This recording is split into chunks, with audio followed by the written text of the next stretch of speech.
Observemos então um triângulo obtusângulo, no qual o ângulo indicado, vamos denominá-lo de alfa, é um ângulo maior do que 90 e menor do que 180, ou seja, um ângulo obtuso. Então, beta é este ângulo indicado, cujos lados, então, aqui, vamos denominar de A e B. Assim, vamos mostrar que a razão A sobre seno alfa é igual a B sobre seno beta, ainda que um desses ângulos seja um ângulo obtuso. Observe que para traçar a altura correspondente ao terceiro lado, essa altura não estará no interior do triângulo, mas ela encontrará o prolongamento desse lado. Ao traçar a altura, observe, ela intercepta o prolongamento do terceiro lado. Então temos aqui um ângulo de 90 graus, no qual essa altura, vamos dizer que a sua medida também aqui é igual a h, e este ângulo, ao lado do ângulo alfa, é o ângulo igual a 180 menos alfa, em graus. Dessa forma, temos dois triângulos retângulos, novamente com as hipotenusas medindo B em um dos triângulos retângulos e A no outro triângulo retângulo. Triângulos retângulos esses, no qual a altura do triângulo original, a altura H, é sempre um dos catetos.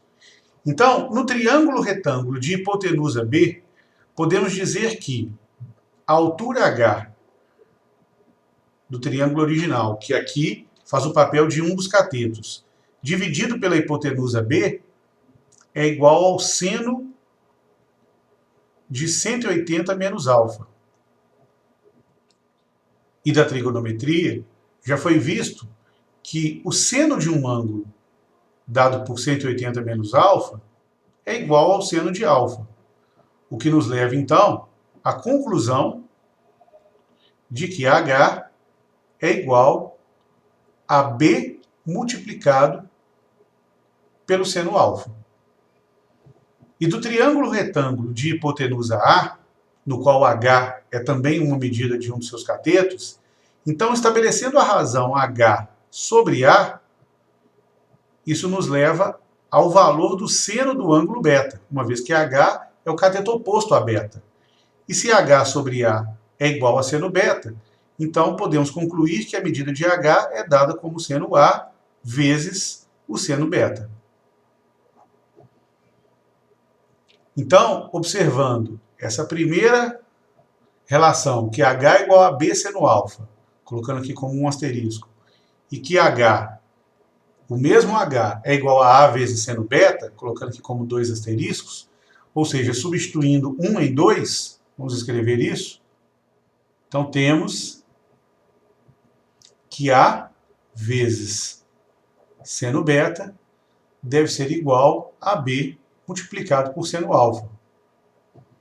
O que nos leva, então, à conclusão de que a razão entre A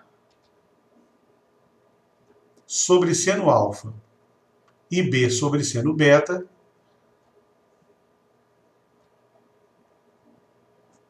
é uma igualdade. E assim, se nós tratássemos agora da medida do terceiro lado, podemos chamar esse lado aqui de C, e o ângulo oposto a ele igual a θ do outro lado, da mesma forma poderíamos estabelecer a constante entre essa razão de C sobre seno θ, simplesmente traçando a altura relativa, por exemplo, ao lado de medida A, e aí dividiríamos o triângulo original em dois triângulos retângulos, e faríamos para esses dois triângulos retângulos, um de hipotenusa C e o outro de hipotenusa B, essas mesmas relações, e assim obteríamos que a razão C sobre seno θ é igual a B sobre seno beta. Ou seja, nós podemos simplesmente estender, por um raciocínio que nós dizemos que é análogo, é o mesmo raciocínio, mudando apenas as letras aqui, em vez de A eu coloco C, em vez de alfa eu coloco beta, eu coloco θ.